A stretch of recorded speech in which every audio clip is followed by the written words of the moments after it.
Merhabalar, ben Doktor Ömer Acar, tıbbi onkoloji uzmanıyım. 2,5 yıldır Mardin Eğitim Araştırma Hastanesi'ne hastalarımıza tedavi vermekteyiz. Evet, kanser günümüzde önemli bir halk sağlığı sorunudur. Erken teşhis hayat kurtarır. Erken evrede kanseri yakaladığımızda tedavi başarımız çok yüksektir.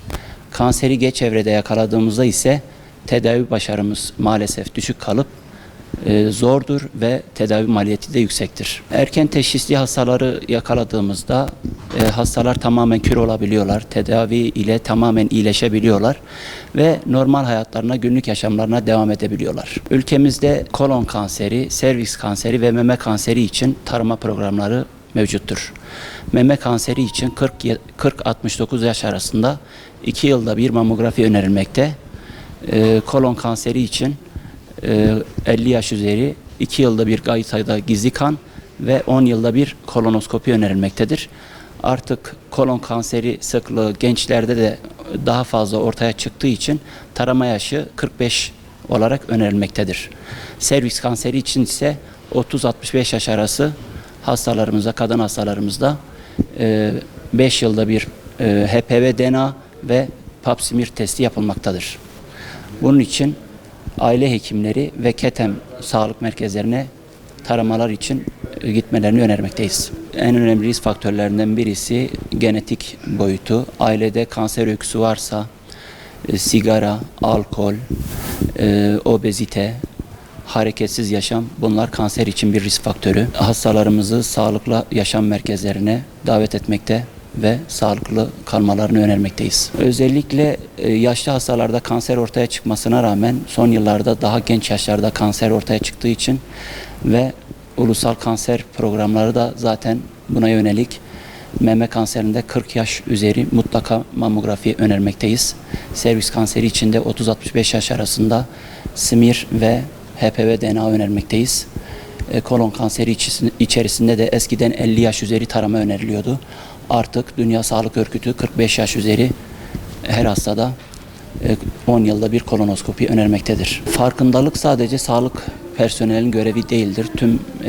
Tüm toplum bunun bilincinde olmalıdır. Erkek kadın fark etmeksizin taramalarını yaptırmalıdır. Bu yönden devletimiz KETEM ve aile hekimleri taramalarını yapmaktadır. Kemoterapi 2000 yıl önce temel tedavi alanı iken 2000-2010 yılları arasında hedefli tedaviler, tirozin kinaz inhibitörleri, VEGF inhibitörleri gibi tedaviler ortaya çıkmıştır.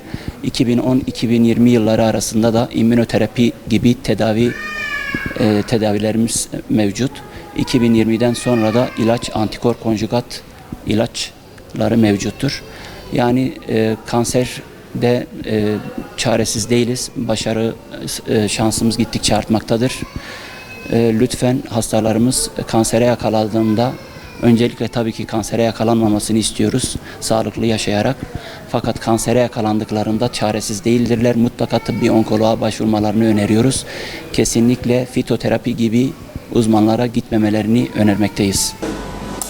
Oral parmakta bir test vereceğiz.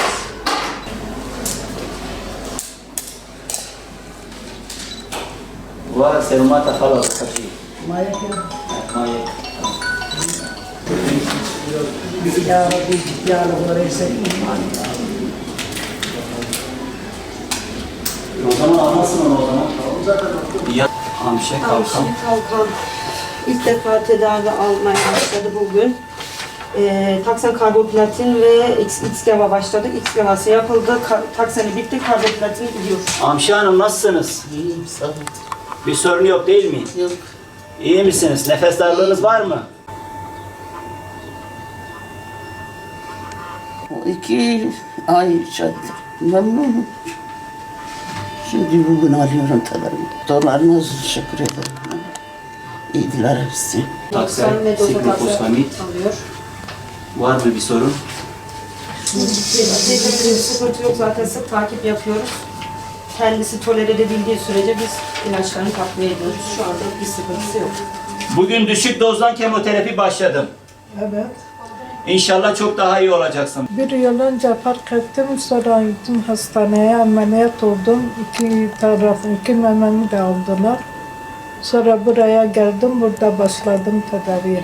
Geç kalmazsan hemen tedaviye, doktora gitsin tedavi olsunlar. Güzel anlayışla karşılıyorlar. İlgileniyorlar. Güzel yani. Bizim doktorlarına, bir de hemşirelerine, bakanlar hepsi çok teşekkür ederim. Güzel bakıyorlar, iyi bakıyorlar.